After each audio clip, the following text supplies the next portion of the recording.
Okay, so let's talk now about the comparison with this Pikes Peak and the KTM 1290 GT, because that's obviously the bike I came from to go to the last Multistrada.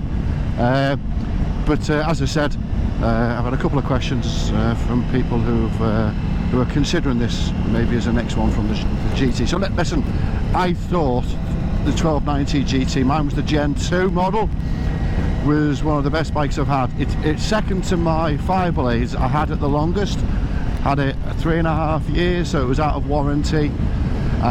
It just got to a point where I thought, you know what, I don't want to chance it. I'd done 17,000 miles, never missed a beat, brilliant, but I just felt like a change. Anyway, this bike, the Pikes Peak and the GT, are of the last three bikes the two that are most alike. The differences between the V4S and the GT are quite significant, less so for the Pikes Peak. So let me just explain. Both bikes have got really good suspension. Obviously the GT's got the WP Apex suspension, semi-automatic, different modes, different settings, not as much flexibility as this obviously, but you've got the different preload options and the different mapping on the GT. Both, when you put them into a corner, into bend, fast bend, slow bend, they stick where you want them to stick. Both are compliant, both are predictable, both are good suspension. So listen, whilst I think this has just got the edge, it's a fine edge between this and the GT. The other thing that's in common with this and the GT is the engine. Now that we're talking about a 1301cc V twin and a 1156 V4 Gran Turismo engine. But you know what? You might have to be maybe in a slightly different gear, so maybe in a slightly lower gear on this, slightly higher gear on the GT. When you've got that mid-range pull, it's instant. Now I'm talking here about this with the 180 brake horse and the remap, which does give that mid-range. Both were very good. Yes, I think if in terms of that immediacy and torque, the GT just has it. You know, it's got 144 newtons of torque compared to this 124. I think so. The numbers say it all. This has got more brake horse. This is 180, as I've just said a few times, compared to the 170. You wouldn't know the difference, to be honest with you. So this has it just at the top end. I was with John and the Isle of Man on the mountain stretch, going over the Max GP TT course the other day, and John's got more pull away from the get-go, but I could take him once we got into the higher rev range. That's where your brake horse comes in. So both are bloody punchy, ballsy bikes. Both have got great suspension. Both have got single-sided swing arms. I think both look equally good. I like the looks of the GT as well. In terms of handlebar position, this is a little wider. By how much I don't know, but it feels wider. Let's talk about some of the differences. So this, you feel as if you are sat in the bike.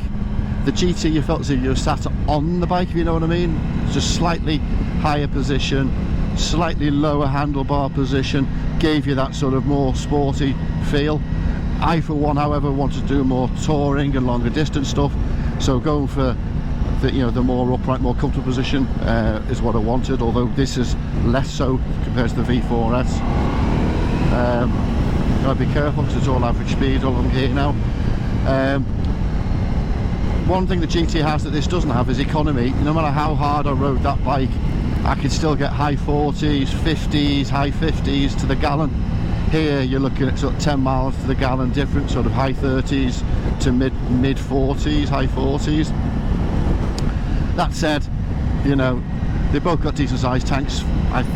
From memory, I don't know whether the GT had 21 litre tank and this has 22, but very similar. You would easily get 200 miles to a tank on the GT.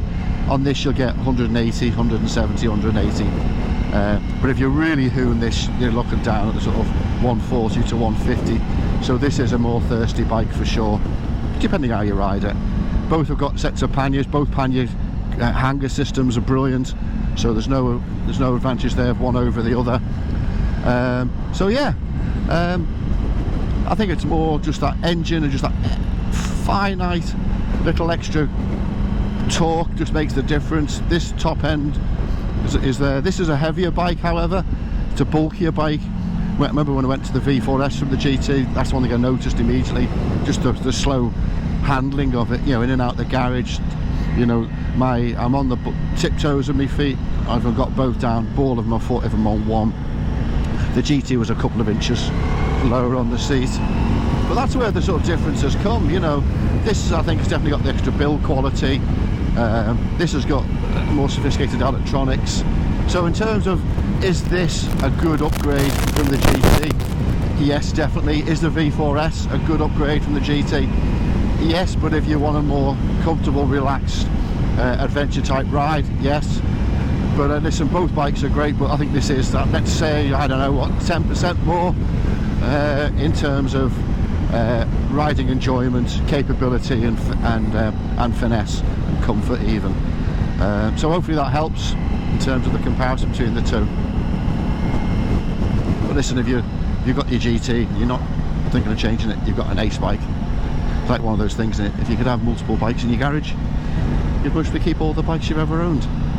Anyway, let's go and stretch the legs a little bit.